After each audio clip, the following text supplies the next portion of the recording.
Travis Wayne Goodsell.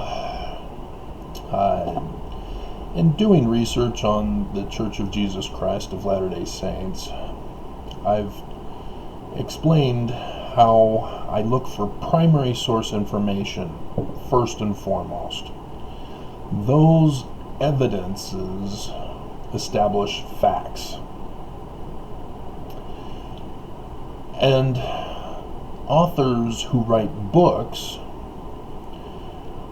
get a secondary placement after I search for the primary sources. And so in my research, I check for locations.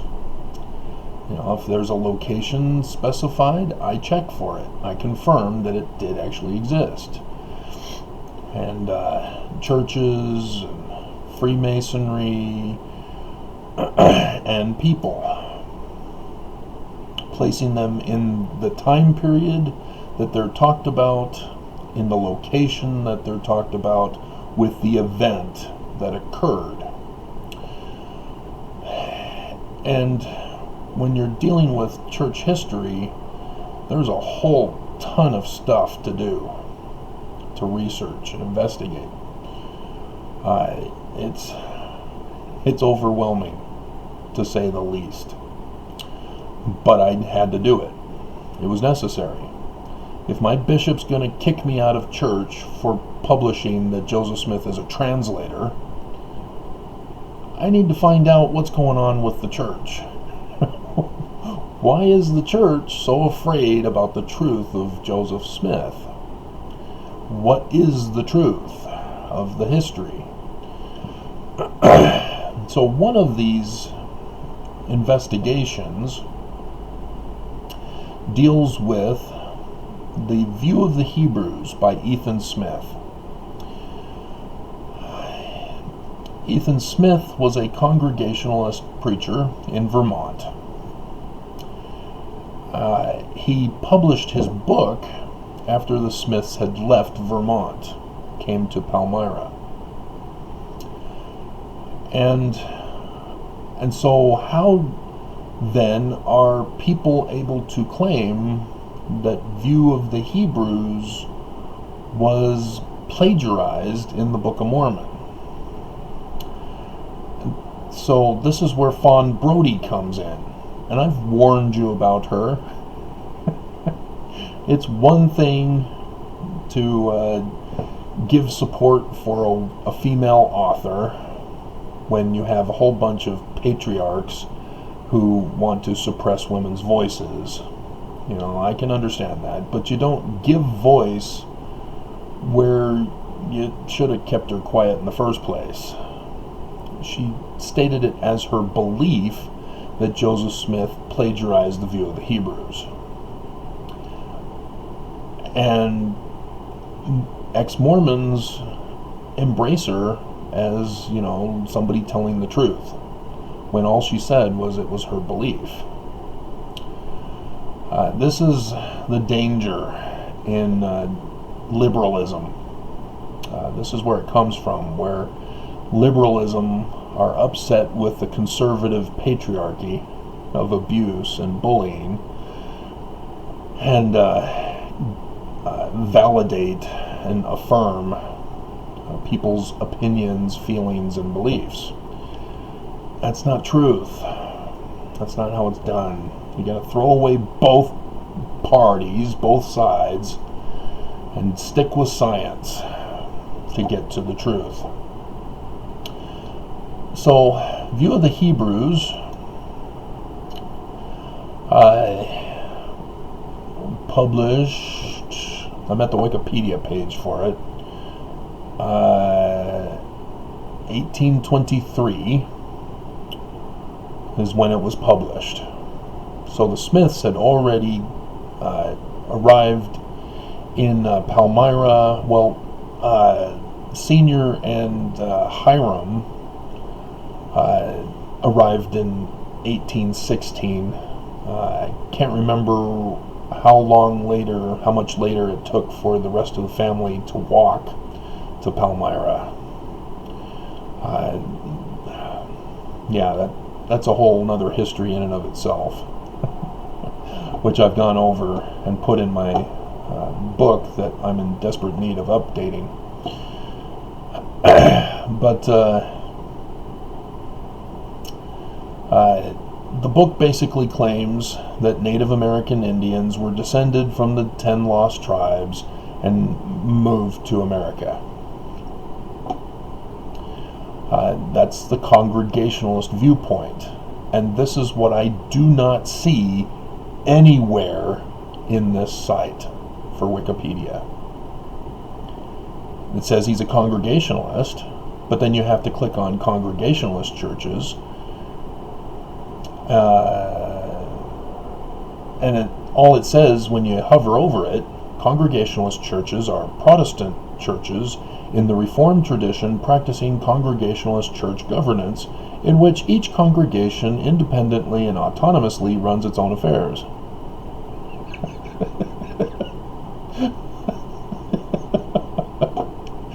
That doesn't help,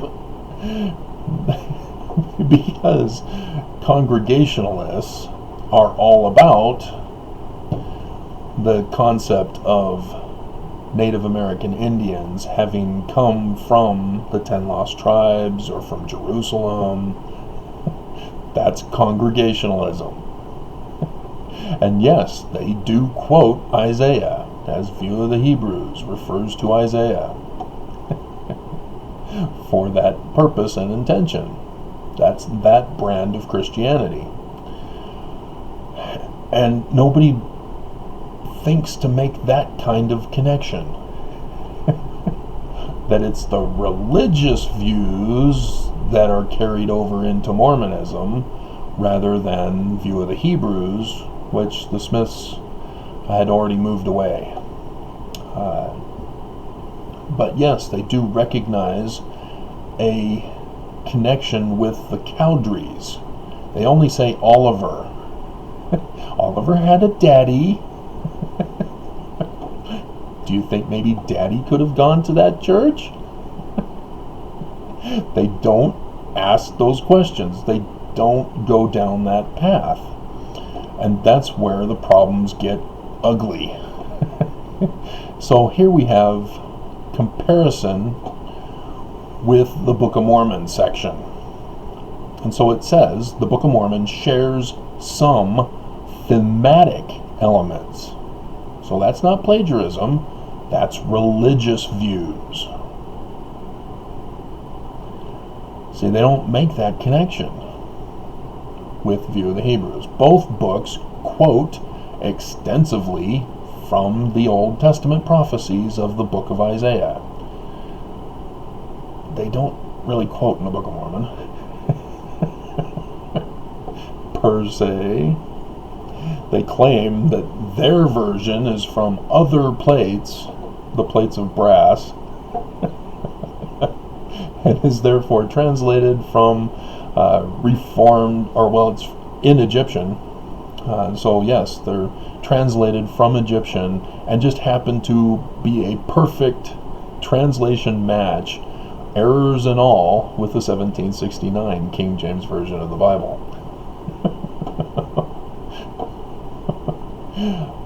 Describe the future gathering of Israel and restoration of the 10 lost tribes.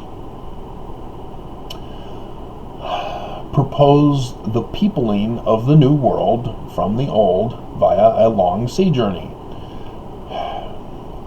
Yeah, it must be plagiarized. Declare a religious motive for the migration.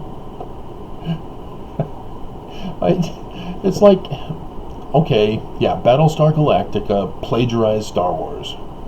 Star Wars plagiarized Star Trek. You know, it's the same logic, not what's unsound. Divide the migrants into civilized and uncivilized groups, with long wars between them and eventual destruction of the civilized by the uncivilized. Assume that Native Americans were descended from Israelites and their languages from Hebrew.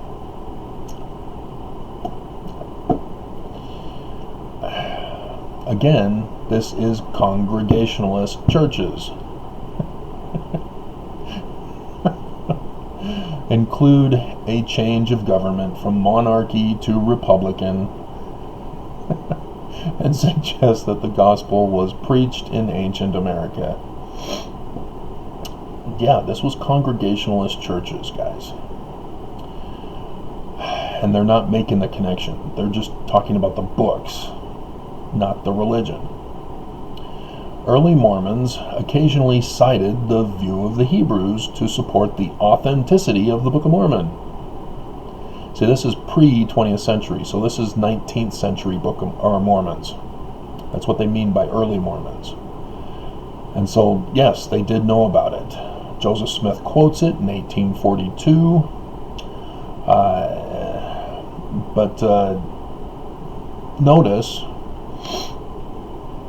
that the early Mormons were already using apologetics to justify the Book of Mormon. And it's unclear, and it's most likely the Brighamite branch-offs rather than your Joseph Smith Mormons. But there's nothing here to explain it other than reference 8. It's an author. Seriously, dude. So, yeah. If you're not going to put in the primary source material, you're just going to put in the secondary source material, who we have to assume is quoting primary source material, then why are we not using primary source material in Wikipedia? But this concept of view of the Hebrews, this was just a fiction tale. It was a philosophical piece of his. It was never intended to be an actual research where he says, oh, well, this location, we've done the archaeological dig and we found these materials and this carbon dates to... No, none of that. He just throws out his religious views in view of the Hebrews. So it can't be taken as an authoritative primary source information. It's just religious views taken from the Bible, from Isaiah. And so to then claim that view of the Hebrews means the Book of Mormon is authentic kind of makes the early Mormons dumb. Okay, so then it says, in the 20th century, so the 1900s, Mormon scholars in the 1900s noted the parallels between view of the Hebrews and the Book of Mormon. Okay, I'm getting concerned about Mormon scholarship here. And suggested that Joseph Smith had used view of the Hebrews as a source in composing the Book of Mormon. Mormon scholars in the 1900s claim Joseph Smith wrote the book, not translated by the gift and power of God? What?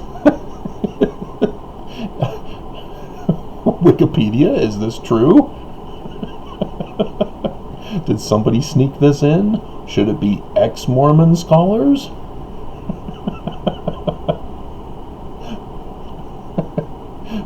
Or that he was at least influenced by the popular 19th century ideas expounded in their earlier work. See, they don't make the connection with the religious beliefs. I don't understand it. Why, with all these people who claim doctor titles of history, who know how to do research in history, yet when it comes to the church's history, they're like clueless. They've all of a sudden demonstrated that they're not professional at all. They're not doctors in history. They're not graduated, educated, or even clueless as to how to tell the difference between a belief and fact. I don't understand. And so then it is unknown whether Joseph Smith had access to View of the Hebrews when he dictated the Book of Mormon in 1829 and 1830. What? He dictated the Book of Mormon? Try 27 to 29. And technically only for a few months, because there's the whole 116 pages scandal where Senior said, "Get out, you're not doing this anymore. You pissed me off. Go over to Susquehanna River with your little new wife." Yeah, again, there's a lot of history that I've had to do. And so, dear God, I don't understand why they can't make the connection to Congregationalists for the Smith family. And they keep going. Now they talk about critics. So Mormons confess that the Book of Mormon is plagiarized. Critics, instead, have noted Oliver Cowdery, who had later served as Joseph Smith's scribe. Really? Did he? Or did Oliver Cowdery step in when Father kicked out Junior over the loss of the 116 pages?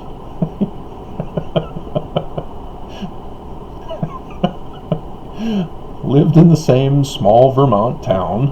See, Oliver Cowdery. They're not talking about the parents. Critics? What the hell? I want to say WTF without the WTF acronym. Do you not understand that Oliver Cowdery and Joseph Smith had parents? That they were born in Vermont. They weren't adults in Vermont. And yet you put it on Oliver Cowdery and Joseph Smith as if they were adults in Vermont, and you're trying to make their connection. No. Look to William Cowdery and Senior. What were they up to? What are they doing? Now you got the bigger picture. This is just horrendous. To have Mormons being accused of claiming that the Book of Mormon is a fraud.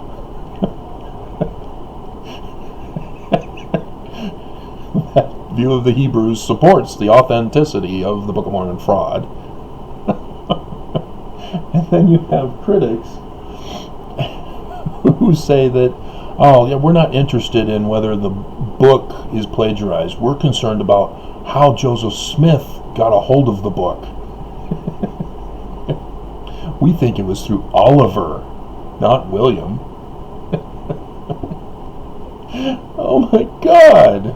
Dear God in heaven, who is merciful and mighty, why don't you smite these ignoramuses? Imbecile. And so they speculate that Oliver Cowdery may have attended the Congregational Church. You think?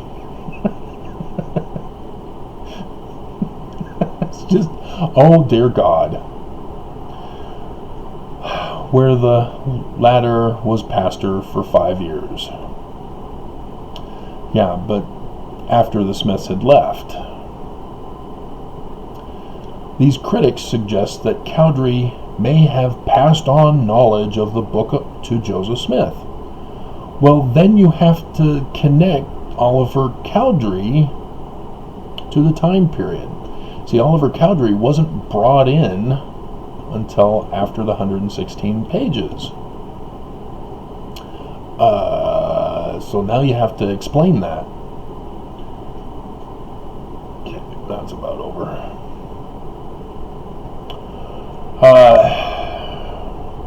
Yeah. Dear God. And so here we have Larry Morris. Oh boy. He gets a Wikipedia insert. He's a Mormon researcher. Oh wow, I guess we'll have to trust him, huh? He has argued that the theory of Ethan Smith Cowdery Association is not supported by the documents.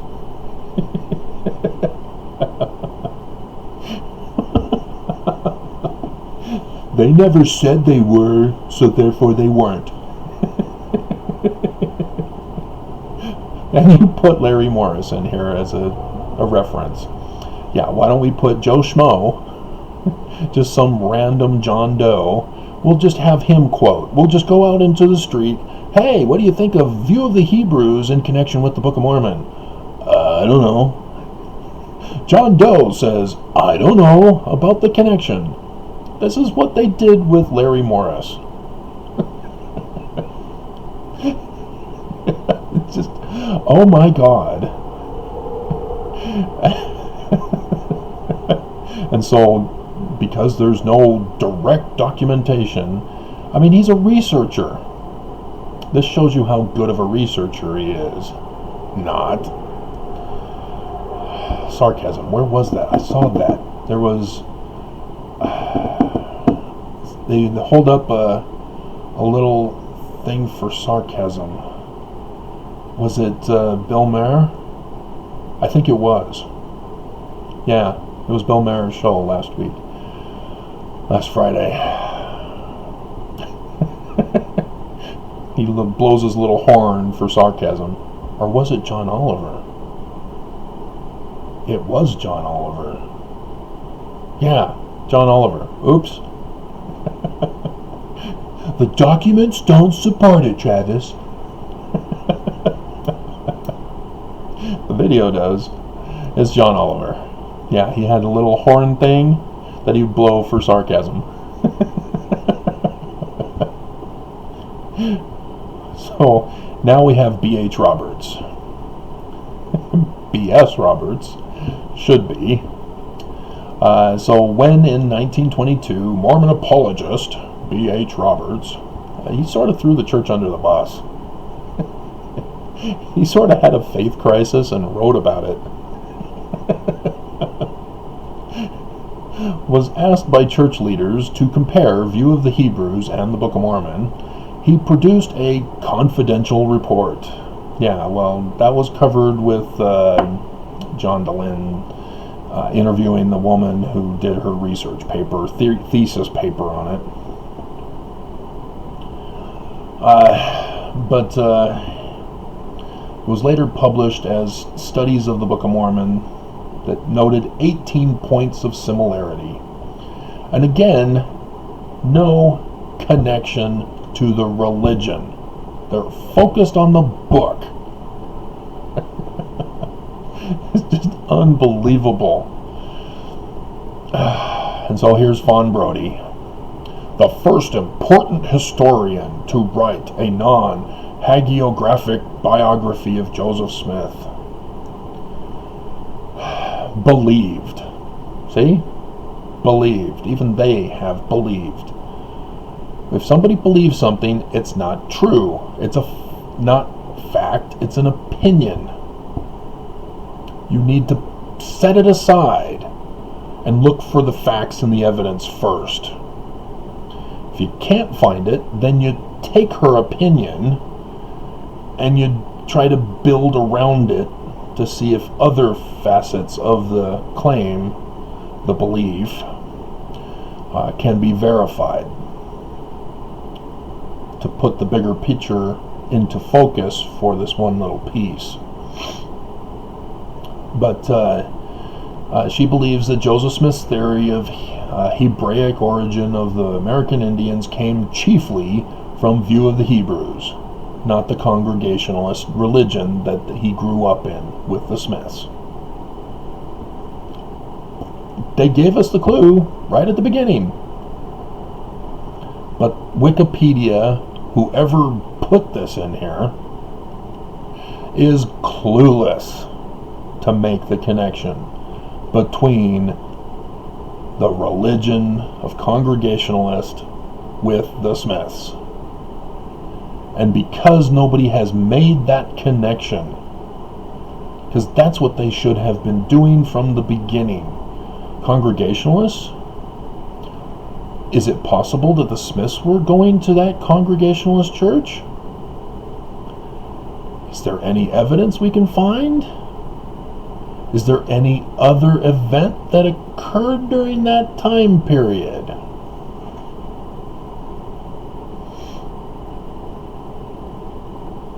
You mean like the New Israelites of Nathan Wood? Involving that wood scrape incident? You think? And you're going, I don't know. Never heard of the New Israelites.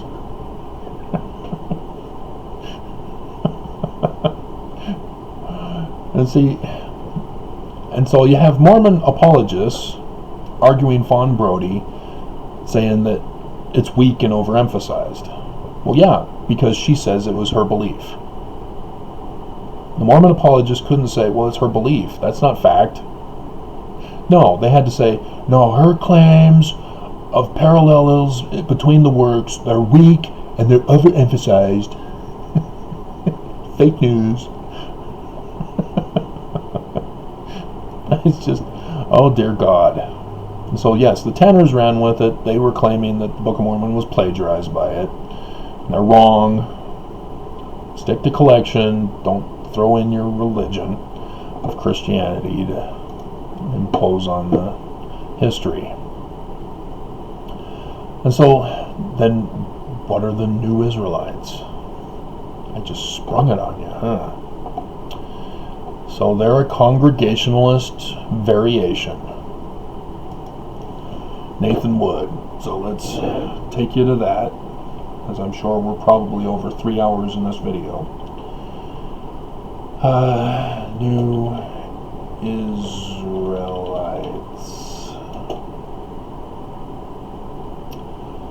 I don't want New Moon. I wonder if they're gonna... yep, there it is. Comes the first one. I'm not liking this new font that Google has forced me to have. Alright. The New Israelites were a radical sect.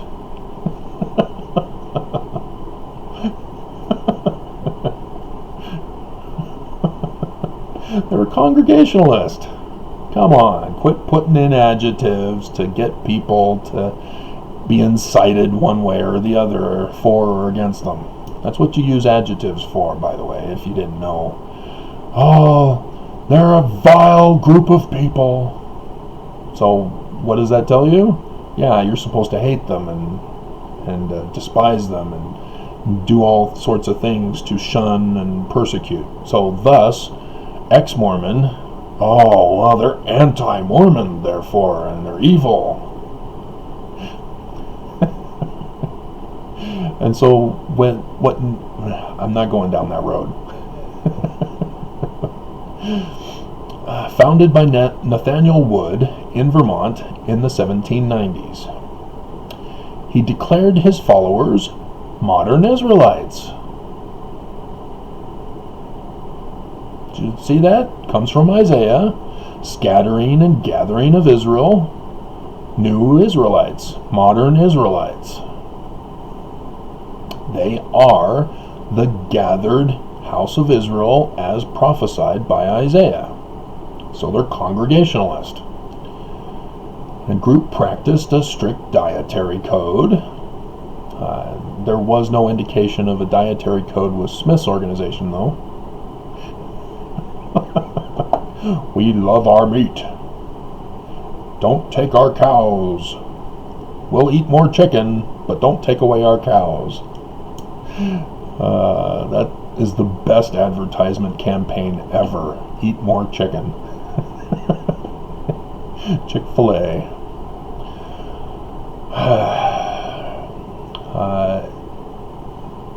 They were understood to be instructed in the law of Moses. And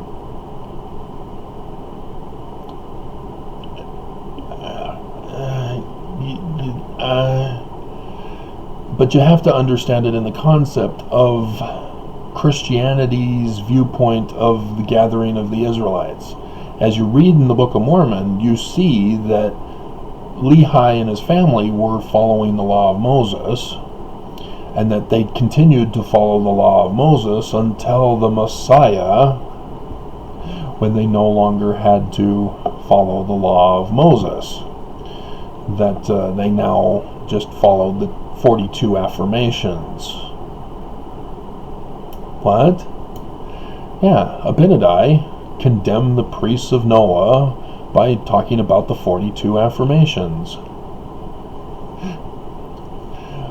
I have no time to go into that discussion with you. Like most, the group displayed spiritual gifts, so they believed in and having spiritual powers, a spiritual gifts of and prophecies. At one point they began building a temple. Isn't that interesting? Temple. Project was eventually abandoned. The religion was disbanded. That's why it never got finished. Nathaniel Wood formed the New Israelites in Middletown, Rutland County, Vermont. So when somebody throws a place at you, you need to confirm it. And you should have already confirmed where the Smiths and the Cowdreys were living in Vermont, knowing exactly how many miles apart they were from Middletown, Rutland County, Vermont. The Smiths were to the north, on that other side of there's like I guess it's a forest, or it's a modern Google map thing, so, but the road goes up north. It goes around and up. And so the Smiths were up at the top portion of Vermont, then Middletown down at the lower end of Vermont. The Cowdreys were to the slight southwest, west by southwest from the town, like almost right next door. As the town would expand and grow over history, yeah, they would merge and become connected like they are here in Utah. And so, yeah, the Cowdreys are right there. The Smiths are not. And to identify how long it takes to ride a horse, shows that in order for the Smiths to attend that same religion with the Cowdreys, they'd have to come down for like the weekend, because the ride was too long of a ride on horse. So those are important things when you're trying to verify people's claims. That's what I did when I did my initial research and published that research. See, originally Congregationalist. So it's not originally Congregationalist, they are Congregationalist. Because after a certain incident, they all went back to the Congregationalist church there in Middletown, Rutland County, Vermont. And so it's at the end of the 1790s. They don't have a precise date. But that's the exact same time when Smith Sr. and Lucy Mack got married. So Wood was excommunicated in 1789, but he's still Congregationalist. He began to preach to small meetings whose attendees were mostly family and relatives. Family and relatives, like the Smiths. The sect may have been influenced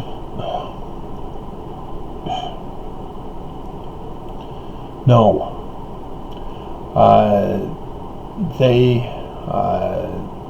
They're trying to make that connection speculatively, but they talk about perfectionist immortalism, and spiritual wifery. Is that what we call polygamy in those days? But dear, she's just my spiritual wifey.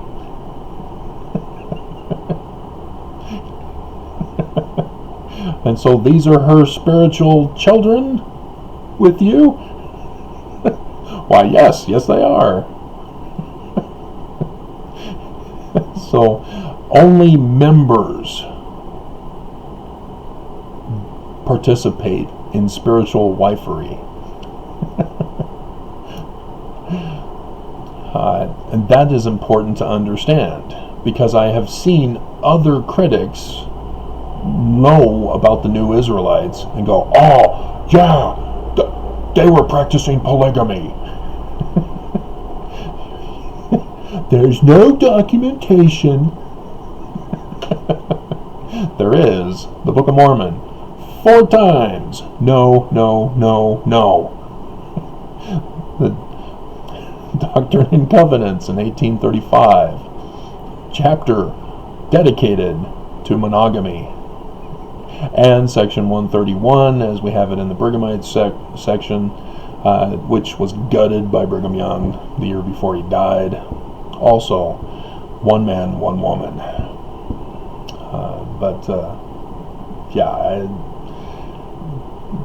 I had to set it aside, not to aside, because this is a fact that they practice polygamy, calling it spiritual wifery. And so the problem came is, how do I explain it? How does it fit in where nothing else seems to support it? And that's how I figured it out, was realizing that only members were allowed to have polygamous wives. And then of course it requires that you have extra women on hand. You can't just kidnap women. They have to already be members. And if you're doing family and relatives, it's going to be a little hard to get extra women to join. And so, yeah, it doesn't seem like it was actually practiced as much as it was just a religious concept, a hope. The great male hope. And so, aside from that, they also believed that Hebrew was the angelic tongue. And they don't go into much more than that, because there's much more involved. There's Jewish mysticism that is involved with Congregationalists, or at least with Nathaniel Wood, as Jewish mysticism, which there's also a Christian version of Christian mysticism, which follows the same line of thinking of using Hebrew as the angelic tongue. And so that could also have been the case, as they employ Jewish mystical teachings into calling it Christian mysticism instead. But regardless, it originates as Jewish mysticism. So your concept of Lilith comes from this, and the Smiths knew about it, as Brigham knew about it. Brigham used Lilith as his understanding of Jewish mysticism in one of his talks in the Journal of Discourses in conference one year.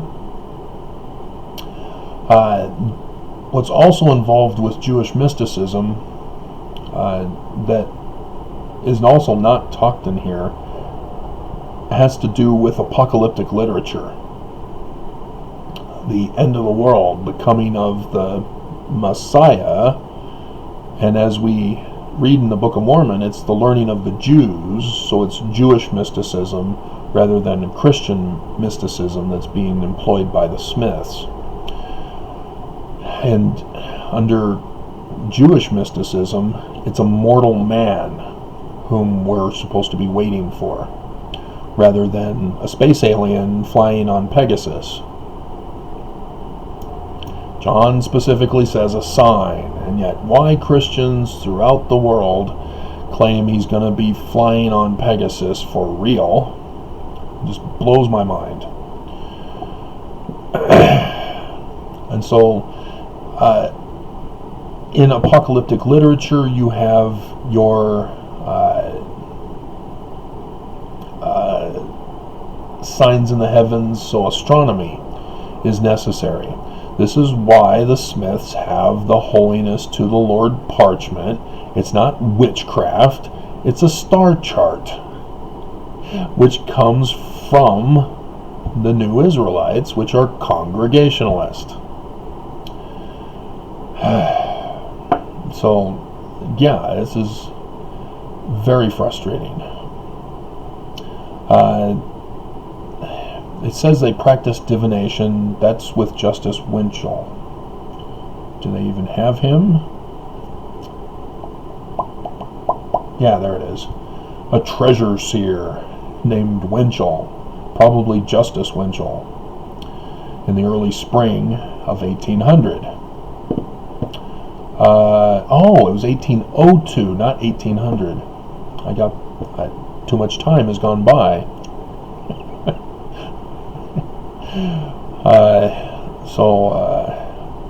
Justice Winchell comes to town in the spring or early summer of 1800.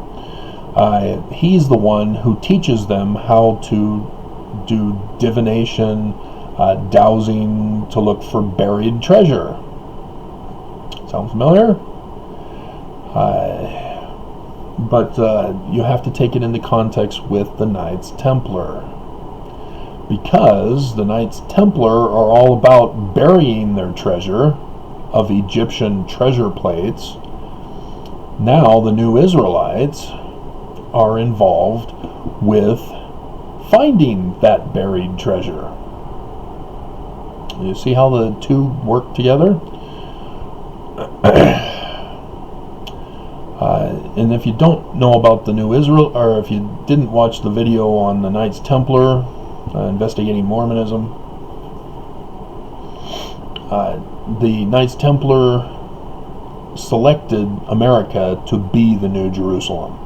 And so the whole lore of Egyptian treasure plates, which Friday the 13th was all about, because the Pope was upset that they were more concerned with the Egyptian documents and gods rather than he as the Pope, the Vicar of God. And so Friday the 13th, and we get Jason from that. And the Knights Templars with the Holy Grail, which is the bloodline.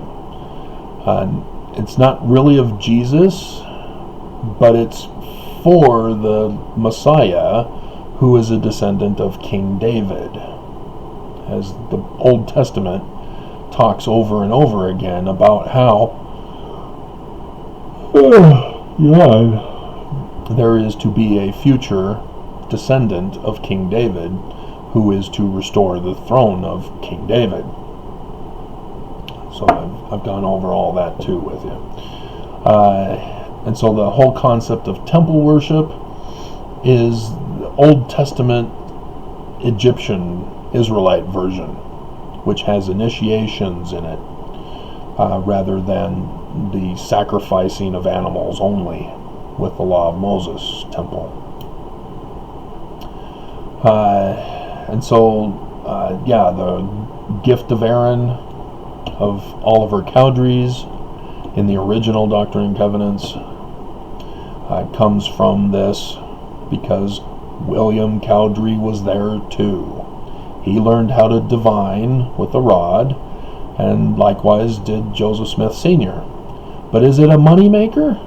Are people who know this trick, are they successful in finding lost treasure? No, they're not. So if these paternal patriarchs who are to be the breadwinners for their family are spending their whole time divining for lost treasure, you think their wives are going to be happy with them? No, they're not. Yeah, they're going to have to come up with some other job to take care of the family. And so don't get caught up in thinking that this was a job for them, that they were focused full time on treasure seeking, because you can't make money from it. And so any of the claims of the Smiths being out and about looking for treasure, no, they weren't. They have to live. They would have starved to death and would have been in ruin had they relied on treasure seeking. So yes, we can now see Senior taught it to Junior and to the other kids, but Junior loved it the best and used it as a fun little game to win friends and influence people. And that was it. There's nothing more to that other than it comes from the Knights Templar connection, which is involved in the York Rites. Okay, so he also taught forging. Yeah, he masked a counterfeiting operation, which they say here, and it's actually forging. It's not to steal or like the Mark Hoffman counterfeiting, but it's to take copper, for example, and forge an item from it.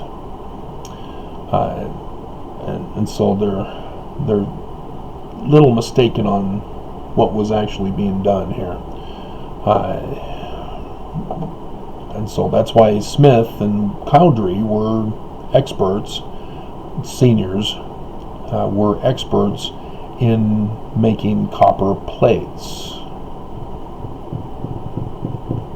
Not gold plates, but yeah, they could make gold plates too if they wanted. They're just 150 pounds heavier than copper plates, of the same dimensions as, say, plates.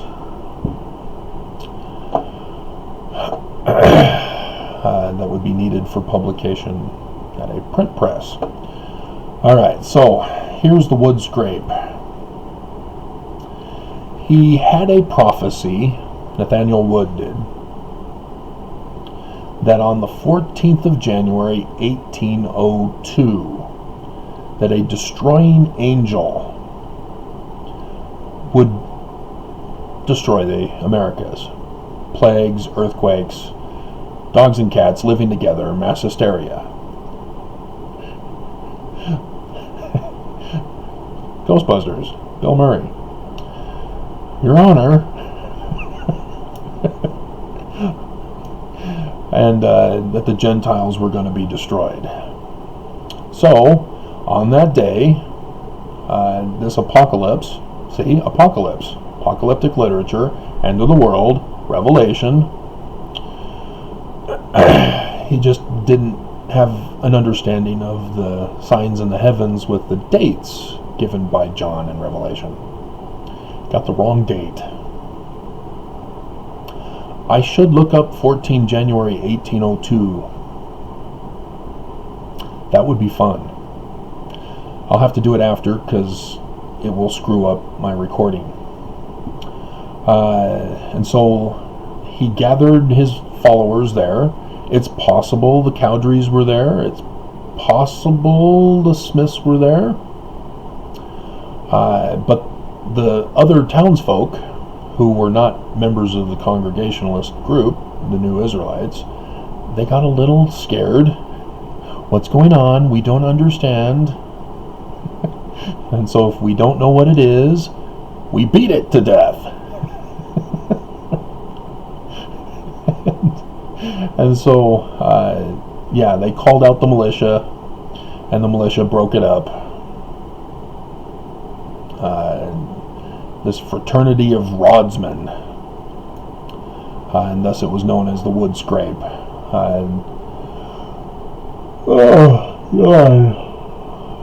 And so, Nathaniel Wood gave up. He moved to Ellisburg, New York, it says, and it became extinct. It ceased to function as a new Israelite organization. And so the people went back to being Congregationalists. And that's when Ethan Smith came in and published View of the Hebrews, and isn't that fun? And so they have possible connection to Mormonism. The New Israelites did have Joseph Smith Sr., the father of the Mormon prophet. Oh, the church hasn't gotten to correct this information. I wonder why.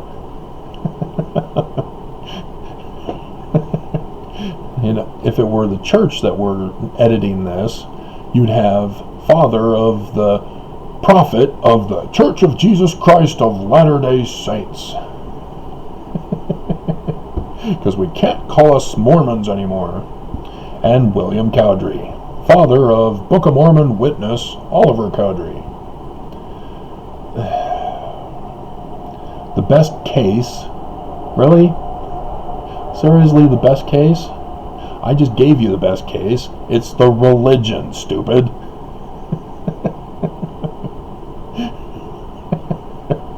Exists for connecting Cowdery family, as they were known to have lived near.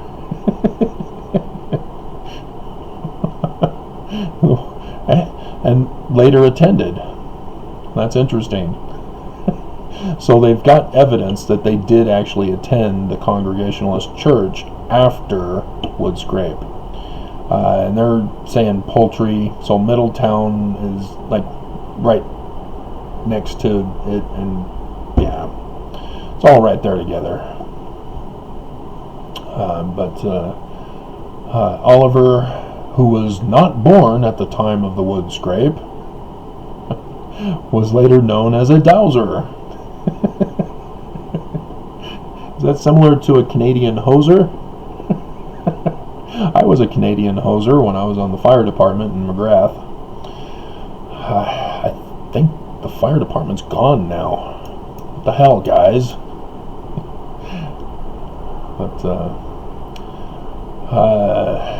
second highest ranking? No. Oliver Cowdery was not the second highest ranking. Sidney Rigdon was. The author of the Book of Mormon. Which then throws a twist into all of this with the View of the Hebrews. Oh, Joseph Smith wrote it, and he used the View of the Hebrews. No, Joseph Smith didn't write it. Sidney Rigdon did.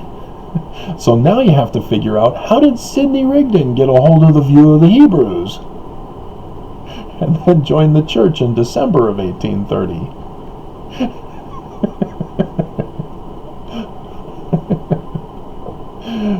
Just hilarious to make fun of people who don't bother to do their research. And so, Smith Sr. was well known as a leading rodsman. But again, it was not his job. He would have starved him and his family to death had it been his job.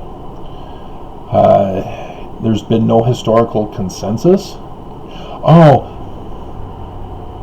me and my 5 scholars, we disagree. Well, me and my 5 scholars, we agree. There's no consensus. I guess we'll have to just say that it didn't happen. We can't confirm it until we have a tie-breaking vote.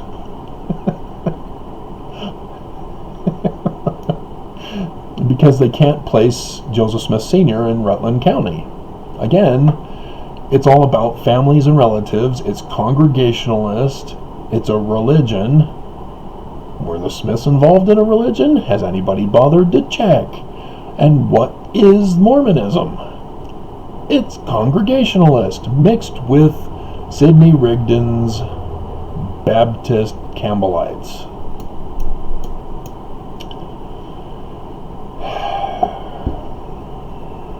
So we can see how Rigdon got paid, as Martin Harris was for the Book of Mormon to publish it.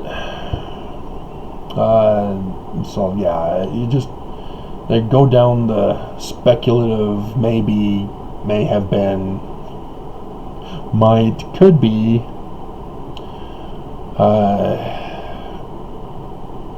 But yeah, apparently Vermont residents were interviewed by a local historian, and they said Smith Sr. was a part of the New Israelites, and that he was a leading rodsman. But that's the thing, is that they would have to come and spend the weekend either at the hotel in Pulteney or in Middletown or with the Cowdreys, and then attend the service on the weekend.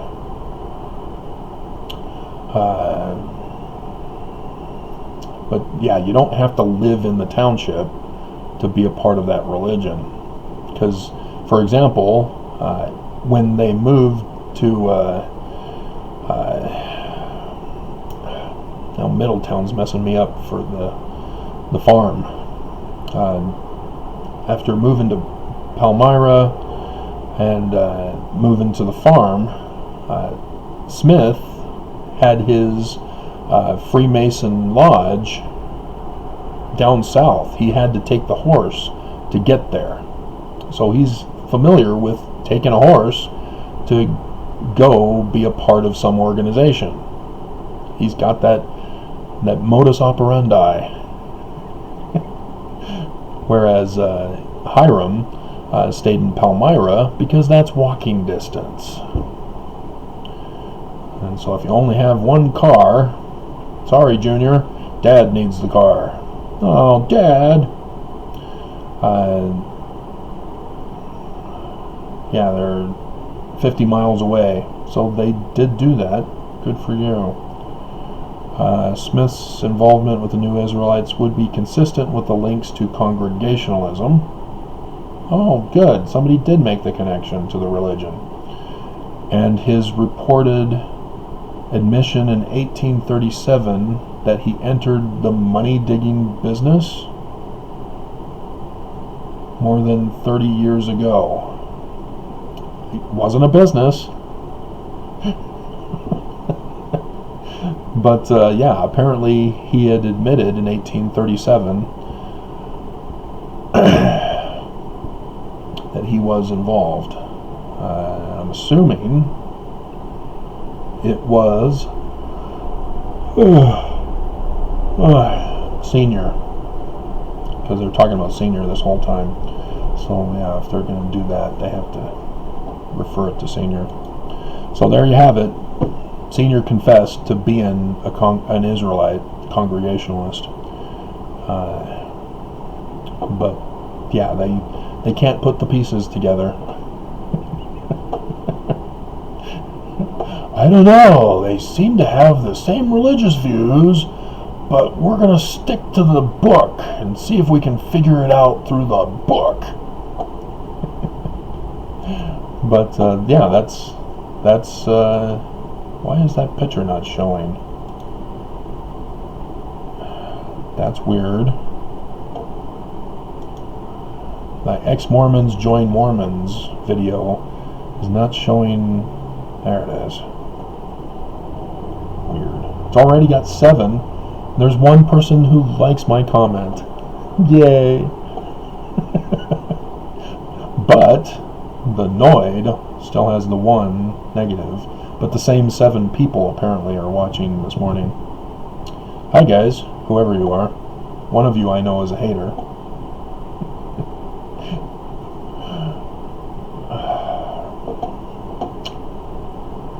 Alrighty, so an hour for View of the Hebrews connected with the Book of Mormon. Don't compare the books. First, check the origins. This is the thesis or the theme of this video. Check the religion behind it. Compare the religions. Then you'll have a better viewpoint to compare the books. Don't start with the books. Start with the religion.